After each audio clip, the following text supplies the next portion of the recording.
आपको उस fuel emergency की खबर भी दिखाते हैं जिसे लेकर भारत में तमाम तरह के दावे हैं।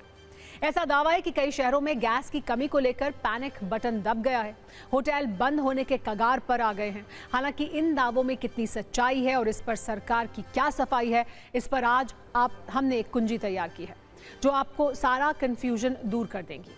लेकिन पहले देखिए कि इस वक्त देश के अलग अलग शहरों में कैसे गैस के संकट वाली तस्वीरें और खबरें आ रही हैं। इसमें सबसे पहले नाम है दिल्ली का, जहां कई जगह गैस एजेंसियों के बाहर लोगों की लंबी लंबी लाइन देखी जा रही है। दावा है कि गैस सिलेंडर की क्राइसिस इतनी ज्यादा हो गई है कि अब रेस्टोरेंट के मालिक गैस एजेंसियों को धमकी तक दे रहे हैं। अगला शहर मुंबई, जहां कमर्शियल गैस की सप्लाई नहीं हो रही है। कई होटल में स्टॉक खत्म होने का दावा किया जा रहा है। बताया जा रहा है कि गैस की कमी की वजह से कई बड़े सेक्टर के लिए गंभीर संकट खड़ा हो गया है और वो बंद होने के कगार पर है। इसके अलावा भोपाल में भी गैस वाली लड़ाई है और रेस्टोरेंट के मालिकों का ब्लड प्रेशर हाई है। यहाँ भी गैस एजेंसियों के बाहर लोगों के बीच भयंकर भीड़ है। इसके वीडियो भी सामने आए हैं। लखनऊ की अगर बात करें तो यहाँ दावा है कि करीब एक हफ्ते से लोगों तक गैस सिलेंडर नहीं पहुंचा है। यहाँ गैस की कमी की वजह से कई होटल के बंद करने की नौबत आ गई है। ऐसा दावा खुद होटल के मालिकों ने किया है। इसके अलावा बेंगलुरु में 1943 से चल रहा प्रतिष्ठित रेस्टोरेंट विद्या थ्री भवन बंद होने के कगार पर है। आज हम आपको इन सभी दावों की ग्राउंड रिपोर्ट भी दिखाने वाले हैं, लेकिन सबसे पहले ये समझिए इस गैस संकट वाले सायरन पर सरकार क्या कह रही है।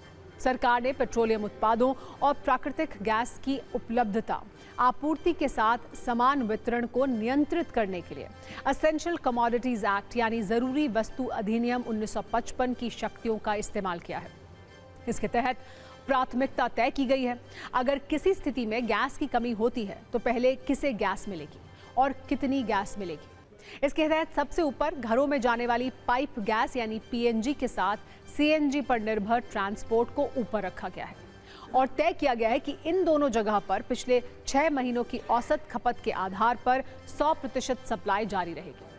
दूसरी प्राथमिकता है फैक्ट्रियां और इंडस्ट्री, जहां पिछले 6 महीनों की औसत खपत की 80% गैस सप्लाई की जाएगी। जबकि तीसरे नंबर पर खाद्य संयंत्र सरकारी और का प्राथमिकता है।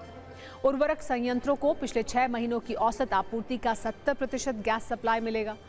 यानी सरकार पूरी तैयारी कर चुकी है, लेकिन अब भी देश के अलग अलग शहरों से गैस वाला सायरन बज रहा है। इस पर एक न्यूज रील भी देखिए।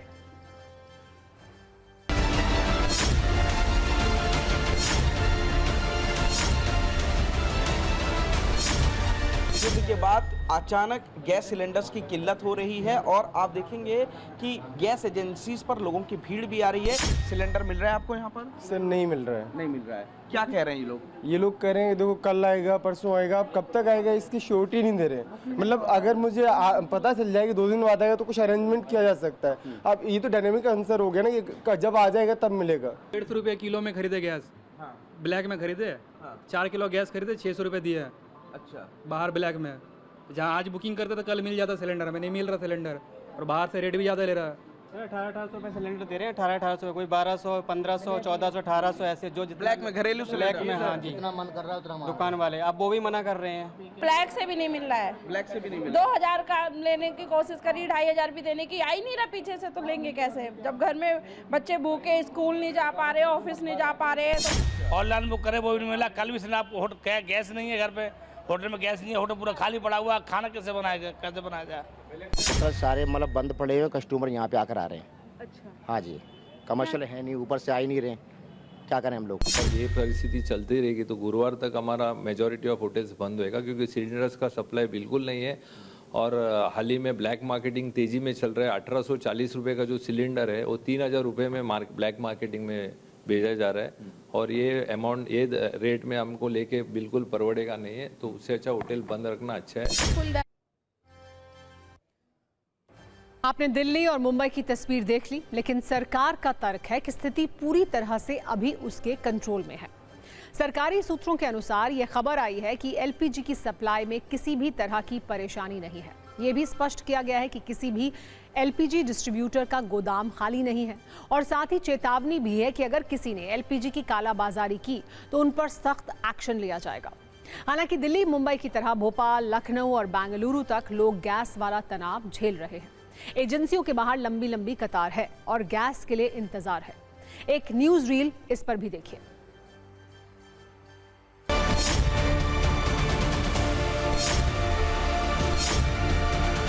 देश भर में पेट्रोलियम प्रोडक्ट्स के आपूर्ति में कुछ व्यवधान आने की खबर आने के बाद उपभोक्ताओं में एक डर का माहौल आया और उसके बाद से लगातार इस बात की चिंता लोगों को सता रही कि क्या उन्हें समय पर गैस सिलेंडर अपने घर के लिए मिलेंगे या नहीं मिलेंगे। 10 दिन बाद ये गाड़ी आई है, 10 दिन बाद सप्लाई आई है। 10 दिन तक अभी से 10 दिन पहले से एक भी सप्लाई घर नहीं पहुंची किसी के, इसलिए यहाँ एकदम से आज गाड़ी आई है तो भीड़ बढ़ गई है। और कितने सालों बाद ये लाइन वाला दृश्य दिख रहा है? ये तो कई साल के बाद दिख रहा था। कई साल के बाद दिख रहा है। ये शायद आखिरी बार 2010 में इतनी लाइन लगी थी। भारत सरकार लगातार ये बताने का प्रयास कर रही है कि भारत में पेट्रोल डीजल को लेकर, गैस को लेकर किसी तरह का कोई संकट नहीं है, मगर इसके बावजूद कहीं ना कहीं थोड़ा सा पैनिक हो रहा है। चूंकि कमर्शियल सिलेंडर को लेकर रोक लगा दी गई है, दूसरी तरफ एलपीजी सिलेंडर को लेकर आप देखें तो लोग इस तरह से पहुंच रहे हैं सेंटर्स पर। अगर अभी ख़त्म हो गया तो बाद में नहीं मिलेगा, तो अभी रीस्टॉक करने का सही डिसीजन हो। मगर सरकार कह रही है बार बार कि भाई हमारे यहाँ कोई, हमारे देश में कोई संकट नहीं है, हमारे पास पर्याप्त तो सारी चीज़ें हैं। लेकिन लोगों की सोच ऐसी है कि बाद में अगर परेशानी आ गई तो फिर क्या करेंगे, इसलिए अपने अच्छे के लिए तो अभी से ही सोचेंगे ना।